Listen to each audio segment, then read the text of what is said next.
할렐루야. 수요 기도의 밤 또 돌아왔습니다. 7월 첫째 주. 정말 시간이 조개같이 지나가지고 어느새 10월, 7월달이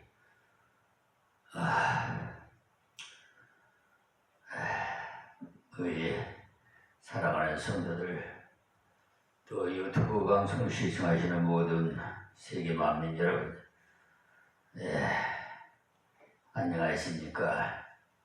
설로 인사드리면서 또 오늘은 사무엘하 강해설교를 말씀드리겠습니다. 지난주에 이어서 사무엘하 22장 41절부터 은혜 받겠습니다. 주께서 내 원수들로 등을 내게로 향하게 하시고 나로 나를 미워하는 자를 끊어버리게 하셨음이니이다. 아멘. 하나님께서 맡기신 전쟁에 임해 보니까 신기하도록 상대가 정면으로 충돌하기를 피하고 뒤에서 찌를 수 있게 등을 자기에게로 향해 주어서 적들을 끊어버릴 수 있도록 해 주시더라. 이 말씀을 주시는 겁니다. 그래서 무엇을 말해주고 있느냐 하면 바로 하나님께서 함께 하시는 전쟁이기 때문에 쉽게 정복할 수 있도록 해 주시는 것입니다. 그러므로 우리가 전도하는 그 신령한 전쟁을 하기에 앞서서 하나님 앞에서 기도의 훈련을 많이 쌓고 나갈 때 하나님께서 친히 주시는 승리를 얻을 수가 있는 것입니다. 흔히 고도의 훈련을 쌓는 군대일수록 실전에서 희생하는 율이 적다고 하듯이 하나님 앞에서 기도의 훈련을 많이 하고 전도에 임하면 쉽게 승리할 수가 있습니다. 하나님의 교회에서 이 일을 할 때 마찬가지로 열심으로 힘을 쓰기 전에 반드시 필요한 것이 하나님 앞에서 많은 그런 기도의 준비를 하는 거죠. 그러므로 하나님께서 함께 하심으로 쉽게 승리할 수가 있는 것입니다. 여기에 다윗은 하나님께서 함께 하심으로 전쟁에서 원수들의 등에 자기에게 향하게 하셔서 대적의 세력을 완전히 끊어버릴 수 있도록 길을 열어 주시더라는 거죠. 다음 42절입니다. 저희가 둘러보아도 구원할 자가 없었고 여호와께 부르짖어도 대답지 아니하셨나이다. 하나님께서 원수들의 등을 다윗에게로 향하게 하여서 그들을 자꾸 끊어버리니까 원수들의 남은 자들이 그만 겁이 나서 도울 자를 찾다가 엄격 곁에 다윗이 부르짖는 하나님을 한번 불러봤으나 하나님께서 대답지 않으셨다고 했어요. 왜냐하면 하나님께 대한 신앙 없이 임시 방편으로 그렇게 공경해서 부르짖어도 하나님께서는 듣지 않으십니다. 평상시에 잘 신앙생활을 해야 불러도 대답을 그렇잖아요. 평상시에는 자기 주장대로 그냥 세상 살다가 공경에 처하니까 그냥 하나님 나 좀 살려주세요 하고 물에 빠져. 아니 예수 안 믿는 사람도 그 물에 빠지는 이거 아주 그냥 공경에 처하니까 그냥 하나님 부르더라고요. 하나님을 알고 그 하나님을 의지하는 믿음으로 부를 때 하나님께서 응답하시는 것이지 아무나 지나가는 아저씨 보고 아버지라고 불러봐요. 정신 나간 사람이라고 그러지.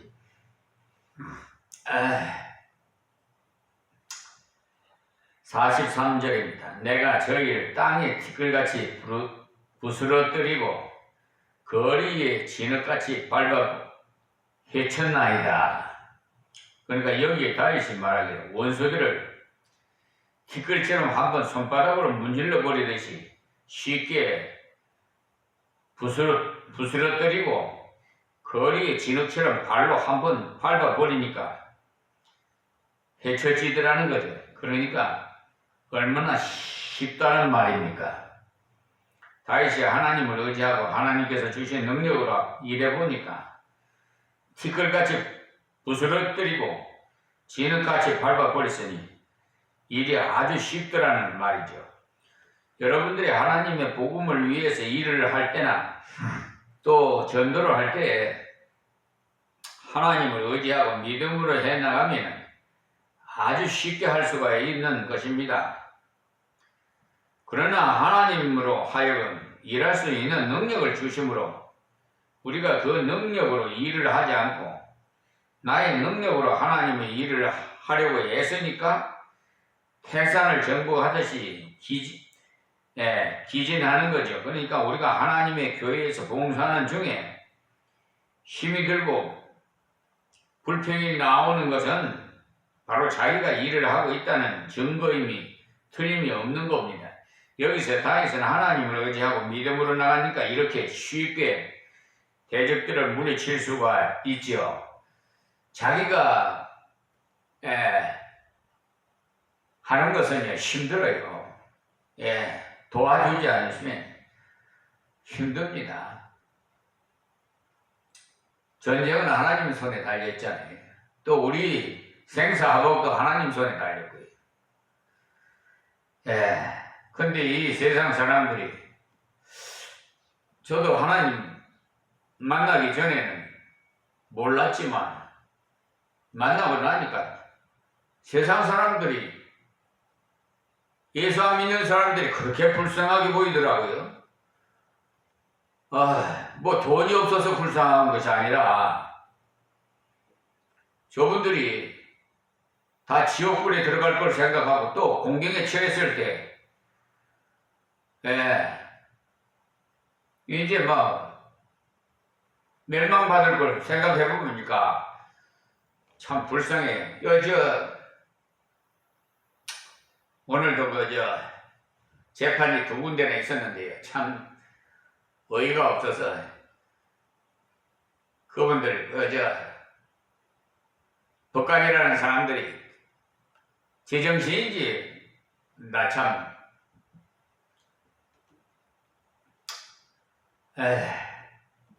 참 불쌍해요. 제정신 갖고는 그렇게 판결을 못해요. 그리고 법정에 가가지고 그냥 한바탕 그냥 호통을 쳤더니 왜 재판을 사기 재판을 하느냐고 막 후덜거리면서 그냥 코디게 그냥 해놨더니 지금 어떻게 오늘 14시니까 오후 2시인데 선고한다고 그러더니 어떻게 인터넷 검색해보니까 정결 결과는 적혀있지는 않네. 어떻게 된 건지 알 수가 없네. 자기도 난처할 거야 아마. 그리고 오늘 하나님께서 또 제2 교회 임마누엘 교회 양도면에 벽걸이에 에어컨도 또 달아주셔서 얼마나 감사한지. 하나님 은혜로 저는 이렇게 행복합니다. 자, 43절입니다. 내가 저희를 땅에 티끌같이 부스러뜨리고 거기서 진흙같이 밟아 헤쳤나이다. 좀 말씀드렸죠. 자, 44절에 주께서 또 나를 내 백성이 다툼에서 건지시고 나를 보존하사 열방의 으뜸을 삼으셨으니 내가 알지 못하는 백성이 나를 섬기리이다. 이 말씀은 여기서 보는 대로 다윗은 외적인 전쟁에서는 전전성성의 그 백전 노장에서는 그의 나라 안에 내적인 우환에서는 그러니까 무력할 정도로 고민하고 괴로워했던 것은 그 내란의 주동자가 다름 아닌 그 아들이었어요. 암살롬. 그리고 그의 백성이었던 거지. 그러니까 나라의 안에서 이들이 다윗을 대적해서 일어났을 때 그는 약했던 거죠. 그러나 다윗은 말하기를 주께서 또 나를 내 백성이 다툼에서 건지시고 오라고 했어요. 그러니까 다윗이 내란으로 인해서 힘을 못 쓰고 맥을 놓고 있을 때 하나님께서 건져주시더라고 했어요. 그렇습니다. 우리가 외적으로 나가 복음을 전하고 외적으로 역사하는 데는 힘있게 할 수 있습니다만 대적인 교회 안에 분쟁이 일고 어려움이 생길 때는요 사실 맥을 못 쓰고 힘이 빠져요. 그러니까 밖에서 하는 것은요 얼마나 되는데 안에서 일어나는 일은 참 복잡해요. 그러니까 이때도 하나님을 바라보면서 여기 보는 대로 내 백성이 다툼에서 건지시고라고 했잖아요. 하나님께서는 다른 사람을 나를 향해서 다툴지라도 나는 다투지 않도록 만들어 주시고 다른 사람을 나를 향해서 비평해 올지라도 나는 비평하지 않도록 내 입술을 지켜 주시더라 이 말씀입니다. 여기 보는 대로 다윗이 이와 같이 자기 백성이 다툼에서 건지신 것은 그가 예루살렘을 떠나서 피난길에 오를 때 사울의 족속 그 시므이가 심한 저주로 할 때 그는 같은 저주로 대항하지 아니하고 오히려 하나님께서 그 저주를 통해서 축복으로 바꿔주실 것을 믿은 것이 결코 다윗의 인간적인 수양으로 인한 넓은 도량 때문이 아니라 그가 하나님을 바라본 영구로 그러한 믿음이 생겼던 것입니다. 그러니까 다윗은 자기 백성들과의 내적인 어려움을 해결하고 나니까 외적인 전쟁의 승리는 쉽게 얻을 수가 있었어요. 꼭 그렇습니다.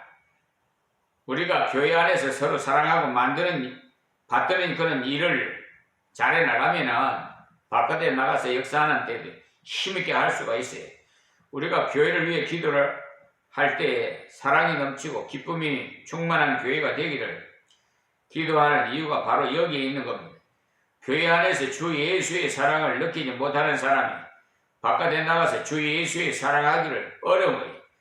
우리가 바깥에서 전도해서 교회로 인도해 오더라도 교회 안에서 예수의 사랑이 넘치는 모습을 보여주지 못한다면 전도는 효과적으로 할 수가 없는 것입니다. 왔다가 가요. 자유, 푸근하고 하나님 품 안에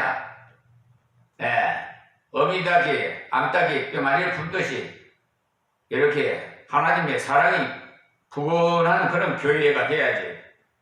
전도만 한다고 전도 데리고 와가지고 엄마 그것으로 끝나면 안 돼. 양육을 잘해야 돼. 보살펴주고 사랑해주고 우리가 바깥에서 전도해서 교회를 인도해 오더라도 교회 안에서 예수의 사랑이 넘치는 모습을 보여주지 못한다면 전도를 효과적으로 할 수가 없으니까 교회 안에서 작은 천국을 보여줄 수 있는 확신이 있을 때 전도를 즐겁게 할 수 있는 것입니다. 그러므로 교회에서 할 수 있거든 다툼은 없어야 돼요. 누구나 다투는 모습을 보기 좋아하는 사람 누가 있어요? 다투는 곳에서 살고 싶어하는 사람은 한 사람도 없을 겁니다. 그래서 다윗은 자기 백성이 다툼에서 조용히 참고 하나님을 보았더니 하나님께서 다툼에서 건져시고 그리고 나니까 외적으로 전쟁에서 승리하도록 이렇게 이방 사람들까지도 다윗을 섬기다라고 했어요. 다음 45절에 이방인들이 내게 굴복하며 저희가 내 풍성을 듣고 곧 순복하리로다. 그러니까 하나님께서 다윗에게 베푸신 놀라운 은혜에 대해서 그 소식을 이방인들이 전해 듣고는 곧 다윗에게 그 순복하는 역사가 일어나더라는 거예요. 우리 성도가 하나님의 놀라운 은혜를 받으면 세상이 그 소문을 다 들어 알고 있는 것을 바로 하나님의 교회의 소문을 세상으로 급속히 전파되어 나가기 때문인 것이에요.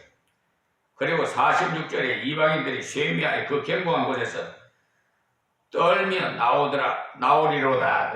그러니까 다시 하나님을 의지함으로써 강해지니까 반대로 이방인들은 그러니까 쇠미하게 그러니까 약해질 수밖에 없죠. 뭐. 그러니 우리가 자신이 강할 때 상대방은 약해 보이고 반대로 우리 자신이 약할 때는 상대방이 커 보이는 거예요. 그 가나안에 정탐꾼 12명을 보냈잖아요. 그럴 때도 여호수아 갈렙만 우리 밥입디다 그러지. 10사람은 다 아이고 거인이더라고. 그냥 아이고 우리 안 되겠더라고. 우리는 거기에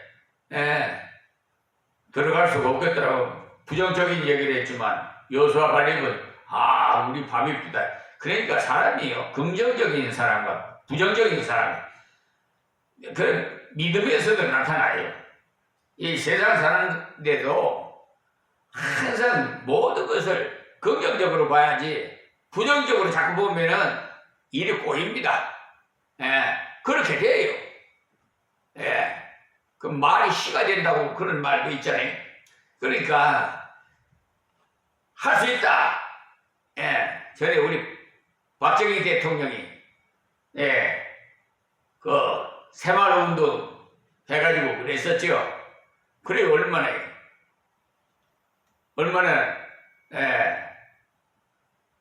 참 보릿고개를 넘기고 참 그 박정희 대통령이 그러면 참 잘했어요.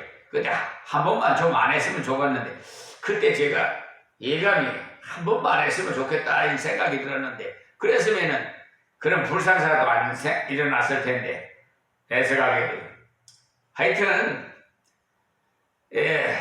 이상하게 저한테는 예감이 이렇게 뭐 다른 분한테도 그러는지 모르지만은요 하나님께서 그 계시를 이렇게 주어요. 그냥 어떻게 되겠다 이 주권자는 어떻게 되겠다. 아이고 뭐 내가 무슨 뭐 점쟁이도 아닌데 하나님으로부터 이렇게 기도해 보면은 그 예감이 딱 와요. 저 환자도 마찬가지. 막 그냥 다 죽어가는 사람들 하나님께서 치료해 주셔야 돼. 긍정적인 생각을 하니까 그냥 살아나는 거예요. 우리 김영석 형제도 그냥 중환자실에서 다 죽어가는 것도 하나님 살려주셔서 기도받고 그냥 퇴원을 했잖아요. 아유 할렐루야. 다 하나님께서 역사하시는 거예요. 그게 모든 면은 우리가 긍정적으로 돼요. 그래서 그 우리 김영석 형제는 목사님 저 뭐야 그 어디죠? 나 갑자기 생각해 보려면 유엔본부 유엔본부 가서 한번 목사님 집회를 좀 하셔야 되겠다고 그런 말씀을 합니다만 그건 뭐 하나님께서 가서 하라고 해야 하는 것이지 그렇잖아요. 어떤 분은 또 분당에 와서 대형교회에 와서 심호하시라고 그러는데 내가 무슨 뭐 하나님이 종이 하나님의 음성을 들어야지 사람의 음성을 듣고 뭐 어디 이렇게 갈 수가 있겠습니까? 뭐 분당에서 청빙을 할 테니까 오시라고. 근데 말씀은 고맙습니다만 하나님께 기도해 보겠습니다. 근데 여기에 보낼 만한 날짜를 보냈다고 모세에게 하시는 말씀을 주면서 이렇게 너는 복의 근원이 될지라 로마서 창세기 12장 1절에서 3절에 있는 말씀을 주시는 거예요. 이를 여기로 가라는 거예요. 그래 너를 축복하는 중에 내가 축복하고 너를 저주하는 중에 내가 저주한다. 그 말씀이 그대로 그냥 이루어지고 있는 거예요. 그렇게 그냥 괴롭히는 자들 다 죽어나가요. 다 죽어나가. 그 생명하서 가면 생명이 이루어지면 뭔 소용이 있어요. 아주 그 절친한 친구인데도 그렇게 그냥 사람이 한번 배신당하면 그같이 정말 서운한 거 없어요. 아주 단짝으로 선지동산에서 공부도 같이 하고 진리감도 갖고 참 또 동감이고 아주 그냥 단짝인데 아유 악한 마귀 사탄이 들어와서 그 배신하게 해가지고 아유 그냥 안타까워요. 불쌍해. 지금 저 사법부에도 마찬가지예요. 세상에 대부분의 사건이 하면 한 번 끝나면 끝나는 것이지 뭐 세 번이나 재판하는 게 어디 있어요 세상에. 그래 내가 저 국회에 법사위원회에다가 내가 그거 써 올리려고 그래요.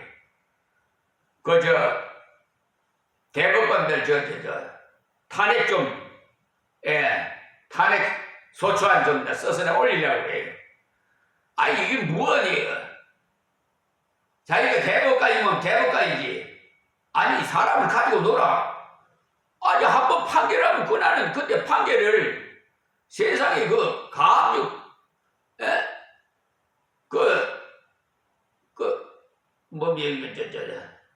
상고심에 관한 특별법이라고 있어요. 아니 이걸 가압류 신청 거기에 인용될 걸 아니 손해배상에다가 인용해갖고 심리 불속한 각하래. 아니 이 엉터리 같은. 그래서 내가 판결 불복 신청을 한 것은 원심에서 잘못됐으니까 당신이 보내시오. 그러면 그냥 했는데 이게 또 프라이버시가 있어가지고 자존심이 있어.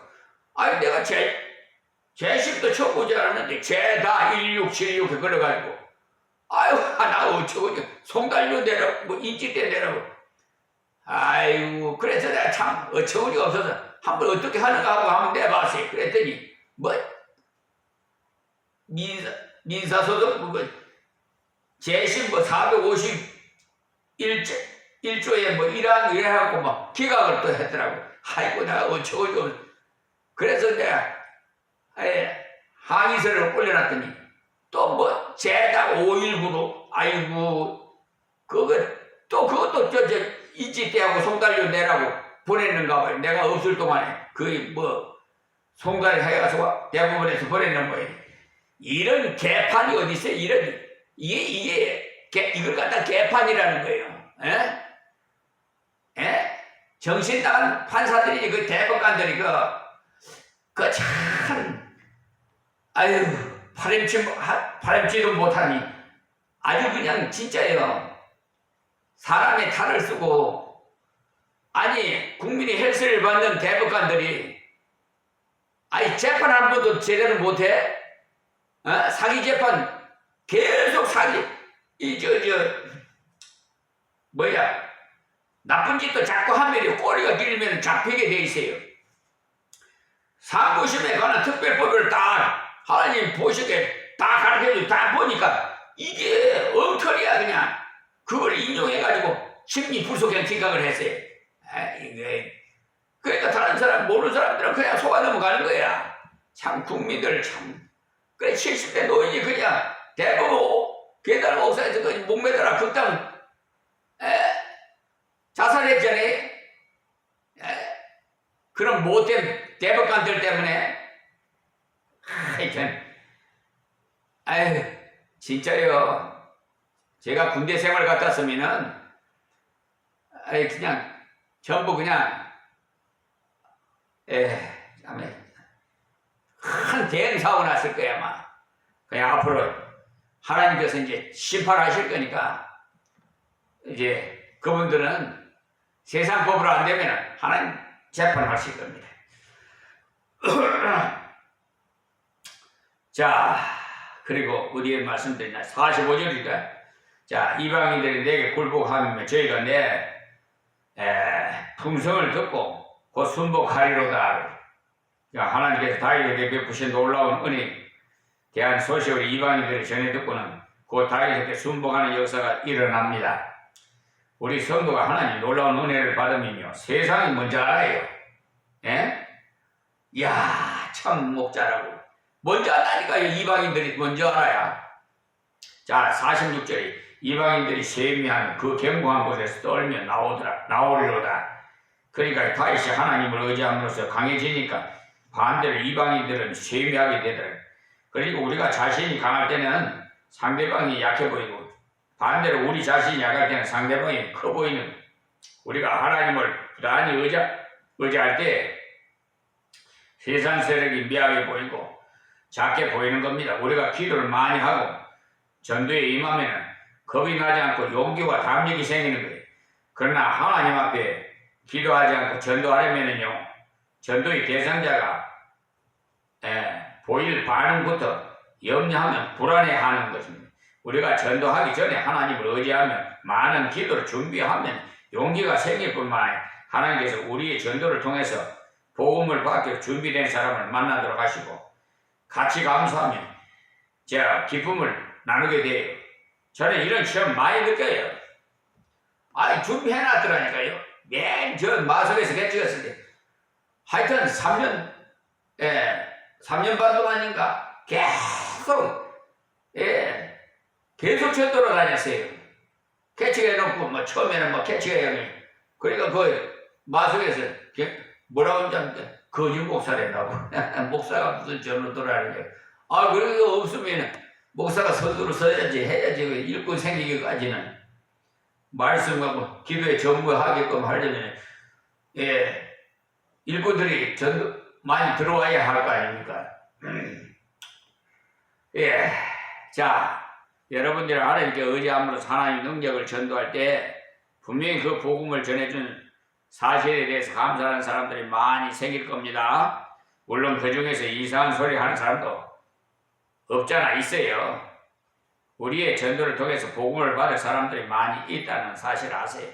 여기 보면 떨면 나오리로다 하지 않습니까?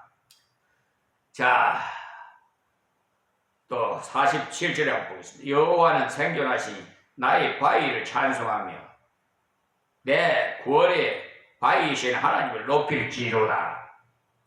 그러니까 다윗은 여기까지 하나님께서 주신 승리를 얻고 나니까 하나님께서 두 가지, 그러니까 찬송하며 높일지로다, 이걸 통해서 보답하고자 했어요. 하나님은 찬양을 그렇게 좋아하세요. 기뻐하세요. 그래서 저도 찬양의 은혜를 엄청나게 받았어요. 찬양하면 그렇게 좋은 거예요. 여러분, 세상 사람들은 술 먹고 노래 부르지요. 그건 비교가 안 돼요. 성령에 취해가지고 성령 충만해가지고 한번 해봐요. 이건 만나본 사람이 알지만 만나보지 않은 사람이 뭐 말해봤자 뭐 저 사람 이상한 사람이 됐다고 그런 말을 하지. 옳게 인정을 안 하죠. 저는 그냥 붕붕 떠요. 찬송은 공개적으로 하나님께 감사하는 겁니다. 다른 것은 마음속으로 할 수 있으나 찬송은 공개적으로 소리내서 불러야 하는 거지. 찬송은 작곡자와 그 작사자가 지은 그대로 충실하게 부르는 것이 가장 올바르게 찬송 부르는 방법이고, 그 곡조와 발음에 유의해서 정확하게 부르기 위해서 많이 배우고 연습해야 합니다. 찬송가의 가사나 곡조를 적당히 변경해서 부르는 것은 오히려 찬송을 약화시키는 것으로서 악보대로 발음, 발성을 이렇게 정확하게 부르도록 노력해야 합니다. 왜냐? 하나님의 영감으로 된 찬송시에다가 영감된 곡을 붙였기 때문에 찬송가 그대로를 부르는 것이 가장 합당한 은혜의 감격을 받게 되는 방법이에요. 시편 33편을 보시면요, 새 노래로 그런 노래하면 즐거운 소리로 공교히 연주할지어다고 3절에 하잖아요. 3절에 말씀 있잖아요. 여기서 공교히 연주할지어다 라는 말은요, 연습을 많이 해서 아주 능숙한 솜씨로 연주하라는 거예요. 아코디언이고 뭐지고 바이올린이고 막 온갖 그냥 악기로 가지고 막 쉑시폰이고 그거 정말 너무너무 화원하고 너무너무 행복해. 하나님 앞에 그냥 찬양 드리면요, 여기 다윗은 하나님의 은혜에 최우선으로 보답하는 것이 찬송을 부르는 것이라고 말했어요. 우리가 찬송을 많이 부르면 확실히 의심이 자꾸 사라지게 됩니다. 한번 해보세요. 왜냐하면 찬송을 부를 때 눈으로 악보를 보고 입으로 찬송을 부르면 귀로 듣는 이 세 가지의 전달 기능이 동시에 작용함으로써 마음에 깊이 박혀서 확신을 심어주게 되는 것입니다. 옛날부터 가장 효과적인 암기법은요, 곡조를 붙여 노래로 부르면 가장 쉽게 외울 뿐만 아니라 잘 잊어버리지 않는다고 합니다. 그러므로 우리는 찬송을 통해서 확신을 얻게 되는 것. 예를 들면 예수님의 12제자의 이름이나 성경 66권의 각 권의 그 명칭을 암기하는 것이 상당히 어렵지만 곡을 붙여갖고 노래를 부르면은요, 가장 효과적으로 암기할 수가 있어요. 그러므로 찬송을 부르는 것이 그만큼 그전에 서세원인가 누군가 둘이서 기타 치면서 그냥 찬송가 그냥 창세기부터 계시록까지 그냥 막 곡을 불러서 하는데 참 굉장히 잘하는 서수남인가 뭐 키 크고 한 사람 적고 뭐 이름도 모르. 그러므로 찬송을 부르는 것이 그만큼 심령 깊숙이 들어갑니다. 우리가 하나님 앞에서 찬송을 많이 부려서 감사를 찬송으로 승화시켜 나가야 합니다. 앞으로 배운 대로 여러분들이 하나님을 언제나 가까이 함으로써 겸비해서 그 겸비함을 통해서 은혜를 받고 겸비함을 통해서 승리하는 은혜를 얻을 때 무엇을 해야 하느냐? 바로 은혜에 해당하는 찬송을 찾아서 부르는 겁니다. 우리가 몸이 아파서 곡조를 따라 부르지 못할 경우에는 찬송가의 가사, 그러니까 찬송시를 쭉 빼서 제음미에 보면은 전날에 찬송을 부를 때는 깨닫지 못한 뜻을 새로이 깨달아 은혜를 받게 돼요. 이것이 바로 찬송을 하나님 은혜를 보답하는 길이 되는 것입니다. 또 내 구원의 바위이신 하나님을 높일지로다라고 했는데 성경은 말하기를 하나님을 선전하는 것이 하나님을 높이는 길이다 가르쳐주고 있어요. 오직 너희는 택하신 족속이요 왕같은 제사장이요 거룩한 나라에 그의 소유된 백성이니 이는 너희를 어두운 데서 불러내 그의 기이한 빛에 들어가게 하신 자의 아름다운 덕을 선전하게 하려 하심이라고 베드로전서 2장 9절에 말씀하셨잖아요. 하나님께서 우리를 불러서 그의 소유된 백성을 삼으신 것은 바로 하나님의 아름다운 덕을 선전하시려고 우리를 부르셨다고 말씀했어요. 그러므로 우리가 하나님을 높이는 길은요 오직 하나님의 선전 요원이 되어야 돼. 집배원이 돼. 향기를 풍겨야 돼. 그리스도의 향기. 우리가 예수 그리스도를 믿음으로 말미암아 변화된 나의 심령과 생활 등을 세상 사람들에게 선전하는 그것이 바로 하나님을 높이는 길. 세계적으로 어느 한 사람이요 높이기 위해서 그 사람에 대한 그 선전을 많이 하는 것은 누구나 사람을 선전에 잘 넘어가는 경향이 있기 때문에 그래요. 세상적으로 어느 한 사람을 높이기 위해서 이러한 나쁜 선전에는 잘 넘어가는데 참으로 기쁜 소식을 복음을 선전하면 넘어가게 되어 있어요. 그러므로 우리가 하나님을 높이려면 하나님을